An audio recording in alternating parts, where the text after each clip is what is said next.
최근 카카오톡 아시죠? 예, SNS 메신저 카카오톡을 열면 만화 속 세상을 사는 느낌을 받습니다. 많은 사람들이 만화 속 주인공처럼 자신 또는 가족의 사진을 변환해서 프로필 사진으로 해놓기 때문입니다. 인공지능 챗 GTP를 이용해서 만든 이미지, 그림입니다. 저도 한번 만들어 봤습니다. 조금 전에 보여주셨던 사진 한번 보여주실까요? 저희 아이들입니다.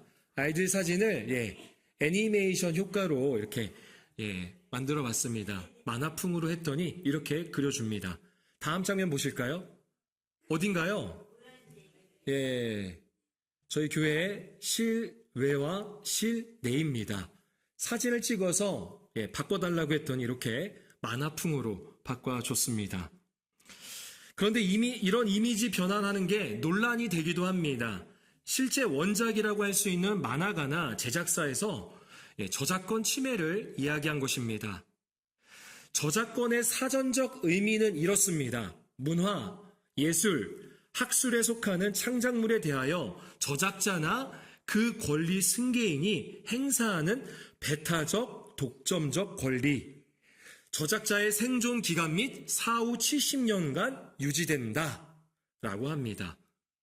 너무 어려운 표현 같은데요. 쉽게 말하면 내가 만들었으니까 내 거다. 그러니까 내 허락 없이는 쓰지 마라는 거예요. 내 거라는 거죠. 그런데 이 저작권이 참 애매합니다. 기존 애니메이션의 특정 장면이나 인물을 복제하지 않으면 법적으로 문제가 없다라는 겁니다. 그러니까 중심 주제, 그 모티브만 따오면요, 실제 만화 속 장면이나 인물을 그대로 베낀 게 아니기 때문에 상관이 없다는 거예요. 이 교회 만화풍으로 그린 모습을 여러분들 혹시 만화를 보신 것 중에 나온 적이 있나요? 이런 똑같은 장면이 나왔어요?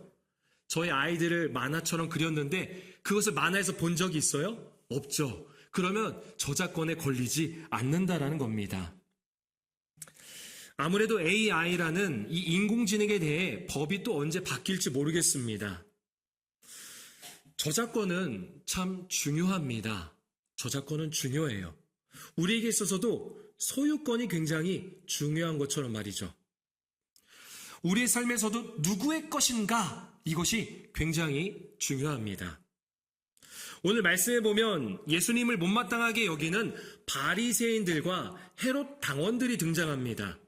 사실 바리새인들과 헤롯 당원들은요, 친할까요? 친하지 않을까요? 맞아요. 친하지 않아요. 친하지 않아도 엄청 친하지 않아요. 간단히 말하면 바리새인들은요, 종교성이 강한 반로마주의자들입니다. 종교성이 강한 반로마주의자들이에요. 그러니까 오늘날로 보면은 야당이에요, 야당. 그리고 헤롯 당원들은요, 친로마주의자들입니다. 오늘날로 보면 여당인 거죠. 헤롯을 섬기는, 헤롯을 중심으로 하는 그런 당원들입니다. 친로마주의자들, 여당입니다. 여러분, 국민의힘과 더불어민주당이 하나가 될 수 있을까요? 없을까요? 하나가 될 수 있어요? 없어요? 없어요. 절대 하나가 될 수 없어요. 왜냐? 하나가 되지 않기 위해서 만든 당이거든요. 완전히 다르기 때문에 만들어진 당들입니다. 하나가 될 수 없어요. 그런데 공공의 적이 생기니까 하나가 되었습니다. 아니, 좀 더 정확히 이야기하자면 하나가 된 것이 아니라 야합을 한 것이죠. 야합. 좋지 않은 목적, 올바르지 않은 목적을 이루기 위해서 합세를 한 거예요. 그들은 예수님을 한 방에 보낼 궁리를 짜냈습니다. 16절, 그들이 어떻게 예수님께 말을 걸어오는지 함께 16절 말씀 함께 읽겠습니다. 자기 제자들을 헤롯 당원들과 함께 예수께 보내어 말하되, 선생님이여, 우리가 아노니 당신은 참되시고 진리로 하나님의 도를 가르치시며 아무도 꺼리는 일이 없으시니 이는 사람을 외모로 보지. 아멘. 맞는 말이에요? 틀린 말이에요? 맞는 말이에요. 예수님 그러신 분입니다. 참되시고 진리로 하나님의 도를 가르치시는 분이십니다. 사람을 외모로 보지 않기 때문에 아무도 꺼리는 일이 없으신 그런 분이십니다. 그런데 이 말에는요, 진정성이 없습니다. 진정성이 없어요. 흔히 말하는 사탕 발린 말이라는 거죠. 자신들이 구상한 함정에 걸리게 하려고 지금 거짓으로 칭찬을 하고 있는 것입니다. 여러분, 칭찬을 조심하셔야 합니다. 칭찬을 조심해야 돼요. 훈계나 조언을 멀리하지 마시고 칭찬을 조심하셔야 됩니다. 때로는 이유 없는 칭찬, 아니면 과한 칭찬은요, 불순한 목적이 있을 수 있습니다. 원하는 대답이나 목적을 이루기 위해서 하는 경우가 많습니다. 지금의 상황도 마찬가지입니다. 그래서 예수님은 그들의 악함을 보시고, 그들을 아셨거든요. 그들의 악함을 보시고 외식하는 자들아 라고 꾸짖으세요. 외식이 뭐예요? 외식. 바깥에 나가서 식사하는 거예요. 네, 예수님이 바깥에 나가서 집에서 왜 식사를 안 해? 왜 밖에서 식사해? 라고 꾸짖으실까요? 네, 여기서 말하는 외식은 그런 외식이 아니라 겉으로만 보기에 좋은 것을 외식이라고 합니다. 근데 원어의 의미는 좀 더 정확해요. 뭐냐? 연기하는 자, 연기자를 말해요. 야, 너네 연기하고 있구나. 너네 가짜구나. 가짜로 나를 칭찬하고 있구나. 이 외식하는 자들아 라고 하시는 거예요. 예수님은 이미 다 알고 계십니다. 바리새인들과 헤롯 당원들은 본격적으로 함정에 빠뜨리게 할 그런 질문을 합니다. 우리 17절 말씀, 17절 함께 읽겠습니다. 그러면 당신의 생각에는 어떠한지 우리에게 이르소서. 가이사에게 세금을 바치는 것이 옳으니까. 세금에 대해서 이야기합니다. 가이사는 황제입니다. 그러니까 황제에게 세금을 바치는 게 옳습니까? 아니면 옳지 않습니까? 라고 질문하는 거예요. 여러분, 세금 내는 거 좋아요, 싫어요? 싫어요는 아닐 수 있어도 좋아하진 않습니다. 맞죠? 혹시, 그래도 난 세금 더 내고 싶어. 이런 사람 있나요? 저는 한 번도 본 적이 없어요. 난 세금 더 내고 싶어 하는 나라를 정말 사랑하는 국회의원들도 세금을 더 내는 거를 본 적이 없습니다. 세금을 줄이고 싶어 하고 여러 방법을 찾죠. 그래서 카드보다도 현금을 좋아합니다. 세무서를 찾아서 어떻게 해서든 세금을 줄이려고 합니다. 우리나라의 세금이 많아요, 적어요? 걷는 세금이 많아요, 적어요? 적은 게 아닙니다. 많아요. 여러분들이 사는 아주 작은 물건일지라도요, 거기에 다 세금이 붙어 있어요. 다 세금이 포함되어 있습니다. 예수님 당시에도 그랬습니다. 로마가 세금을요, 너무 많이 걷어들였어요. 너무 많이. 토지세는요, 토지 생산량의 4분의 1에 달하는 액수나 돈이나 또는 물품으로 그 세금을 걷어들였습니다. 재산세는 생활 수준에 따라서 걷었고요. 남자는 14살, 여자는 12살부터 해서 65세까지, 지금은 그런 세금이 없는데 인두세라는 것을 내게 했어요. 사람 한 명당 세금을 내게 만들었다는 거죠. 당시 평균 수명이 그리 길지가 않았습니다. 그러니까 죽는 날까지 세금을 냈다라는 것입니다. 또 무엇이든지 판매를 하는 사람에게는 5%의 세금을 걷어들였습니다. 그리고 이 세금을 걷어들이기 위해서 세금 징수원 자격을요, 경매로 붙였어요. 그래서 그 경매에서 세금 징수원의 자격을 받은 사람들을 성경에서는 뭐라고 할까요? 세금을 받는 사람, 두 글자로 세리라고 합니다. 오늘 본문이 마태복음이잖아요. 마태복음을 기록한 마태도요, 이전의 직업이 세리였어요. 세금 징수원이었어요. 동족으로부터 정말 많은 세금을 걷어들이니까 유대인들은 이 세리들을요, 죄인시했습니다. 가장 큰 죄인, 셋 중에 하나가 이 세리였어요. 세금 징수원. 뿐만 아니라 유대인들은 로마의 세금을 바치는 것을요, 하나님의 백성으로서 굉장히 수치스러운 일로 여겼습니다. 어쨌든 세금 문제는 지금 우리의 삶에서도 문제가 되지만 당시에도 굉장히, 훨씬 더 심각했습니다. 예수님은 뭐라고 대답을 하셔야 할까요? 그래, 세금 내야지. 세금은 내야 돼. 그게 옳아. 라고 한다면 예수님을 선지자로 존중하던 유대인들의 지지를 잃어버릴 수가 있습니다. 아니, 어떻게 예수님께서 우리가 경멸하는 로마에 세금을 내라고 하시는 거야? 이건 말이 안 되지? 어떻게 우리가 로마에 세금을 내? 이건 수치스러운 일이잖아. 지금 세금을 너무 많이 내서 힘들어하는데 우리 백성들을 생각 안 하시는 거 아니야? 라고 하면서 예수님에 대한 유대인들의 지지도가 떨어질 거예요. 반면에 세금 바치는 것은 옳지 않다라고 대답을 하시면 로마 정부에 저항하는 사람으로 낙인이 찍힙니다. 그러면은 예수님께서 체포가 되실 수도 있고 형벌을 받으실 수도 있습니다. 여러분이라면 어떻게 대답을 하시겠습니까? 내고 싶은 만큼 내 라고 말을 하는 것은 너무 무책임한 말이죠. 아유, 나 말고 다른 사람한테 물어봐 라고 하는 것은 회피하는 것으로 결국 신뢰를 또 떨어뜨리게 됩니다. 예수님은 세금을 낼 돈을 가져오라고 하십니다. 그러자 데나리온 동전 1개를 가져옵니다. 자, 그리고 이제 어떻게 대화가 이루어지는지 우리 20절과 21절 말씀 2절 한 목소리로 읽겠습니다. 예수께서 말씀하시되 이 형상과 이 글이 누구의 것이냐? 이르되 가이사의 것이니이다. 이에 이르시되 그런즉 가이사의 것은 가이사에게, 하나님의 것은 아멘. 자, 지금 예수님께 데나리온 한 동전을 가져왔습니다. 다음 장면 보여주실까요? 이게 데나리온입니다.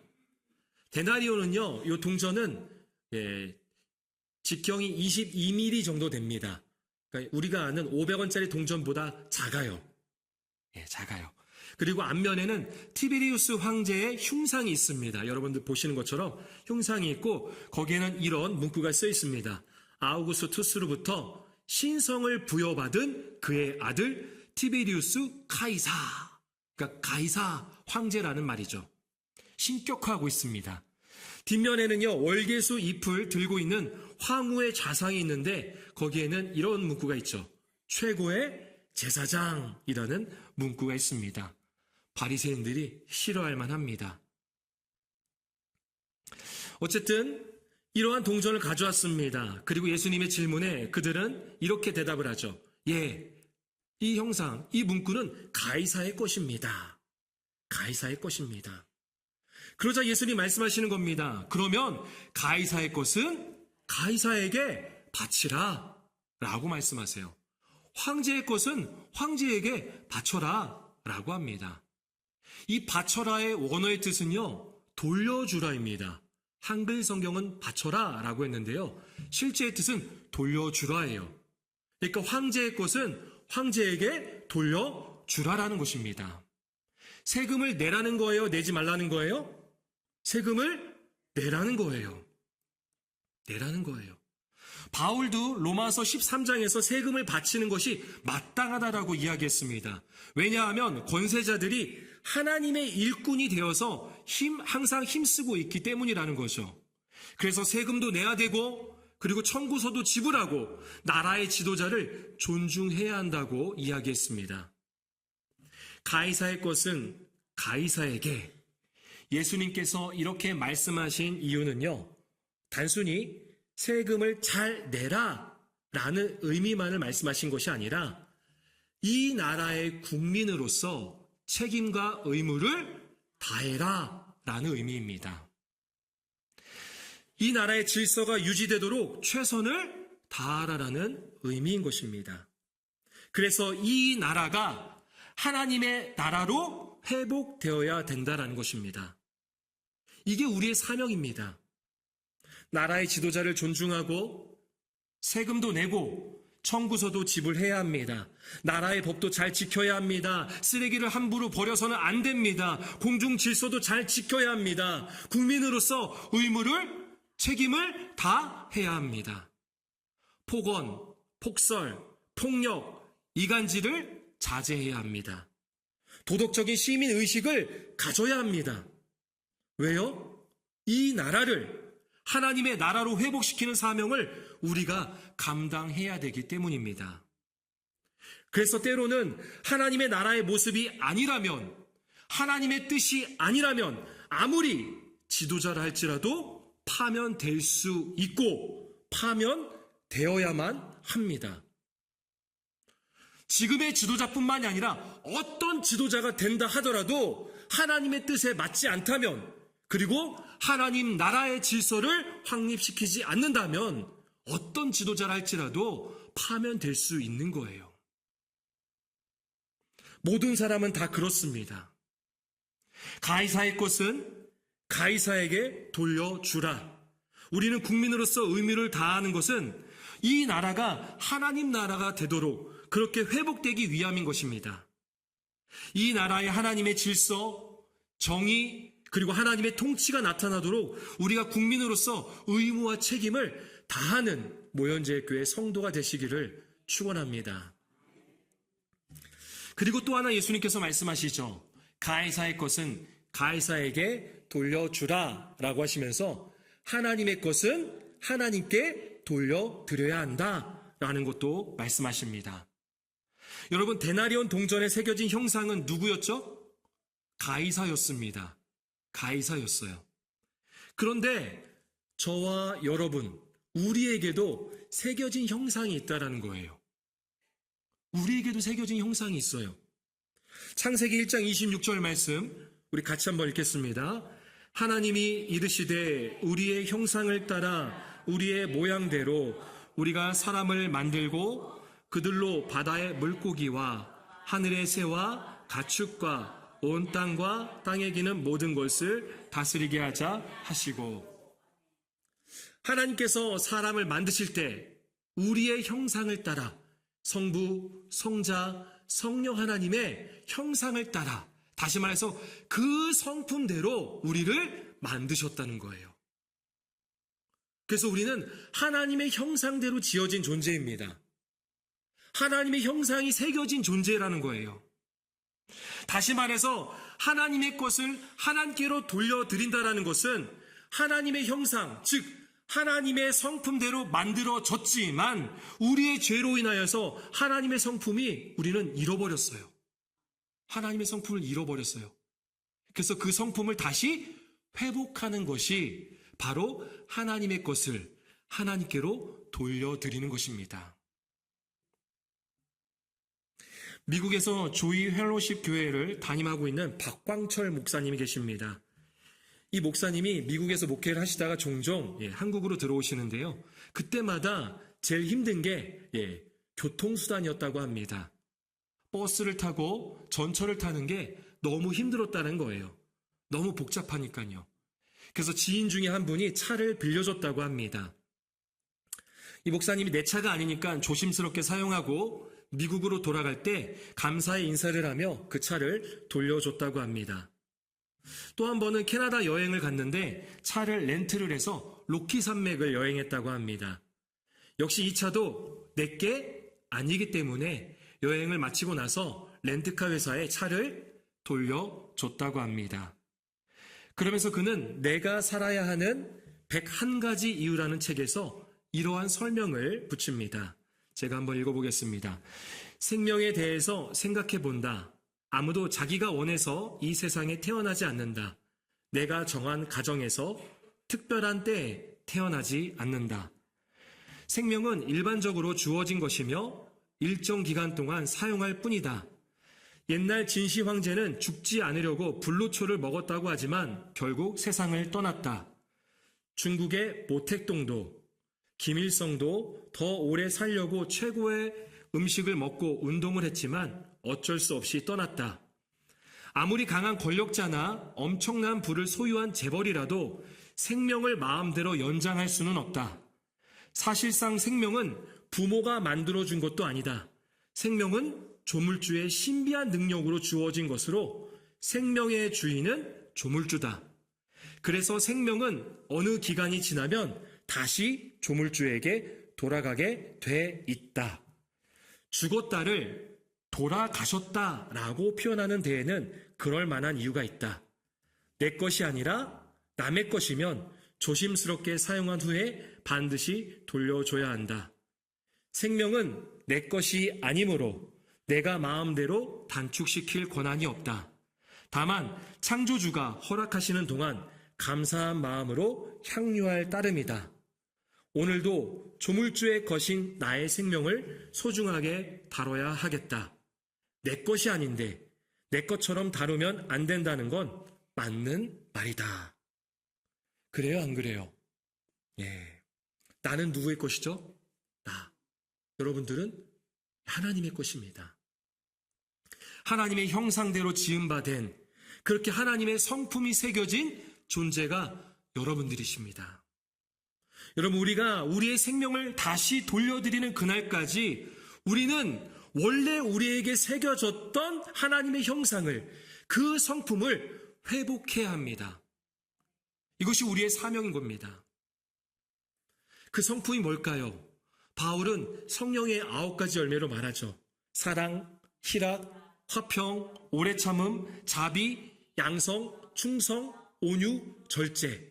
물론 이 외에도 하나님의 성품은 너무나도 많습니다. 이러한 성품을 다시 마음에 담고 예수님을 닮아가는 것, 이것이 바로 하나님의 것을 하나님께로 돌려드리는 우리의 삶의 목적이며 사명인 줄로 믿습니다. 우리에 대한 저작권, 우리에 대한 소유권은 누구에게 있어요? 하나님께 있습니다. 말씀을 정리합니다. 우리는 대한민국 국민으로서 그 책임과 의무를 다해야 합니다. 그 목적은 잘 먹고 잘 사는 나라가 되기 위함이 아니라 하나님의 질서와 정의, 그리고 하나님의 통치가 나타나서 하나님의 나라로 회복시키는 데에 있습니다.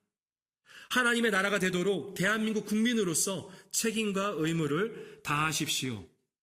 하나님의 질서와 정의에 합당하지 않다면 우리는 그것을 의로움으로 거부할 수도 있어야 합니다. 또한 우리는 하나님의 것입니다. 예수님께서 십자가에 돌아가실 때 마지막으로 하셨던 말씀 기억나나요? 예수님께서 죽기 직전에 마지막으로 하셨던 말씀, 다 이루었다. 다 이루었다. 이 원어의 의미가 뭐냐면 다 값을 지불했다 라는 뜻이에요. 예수님께서 당신의 피로 우리를 사신 것입니다. 하나님의 형상대로 지음받은 우리가 죄로 인하여서 그 형상이, 그 성품이 망가졌지만 예수님께서 당신의 피로 그 죄값을 지불하셨습니다. 그리고 우리를 사신 거예요. 그래서 우리는 주님의 것입니다. 이제 우리는 하나님의 형상, 그 성품을 회복해야 합니다. 이 나라를 하나님의 나라로 회복시키는 국민이 되고 내 자신이 하나님의 것임을 인정하며 하나님의 성품을 회복하는 모현제일교회 성도가 되시기를 축원합니다.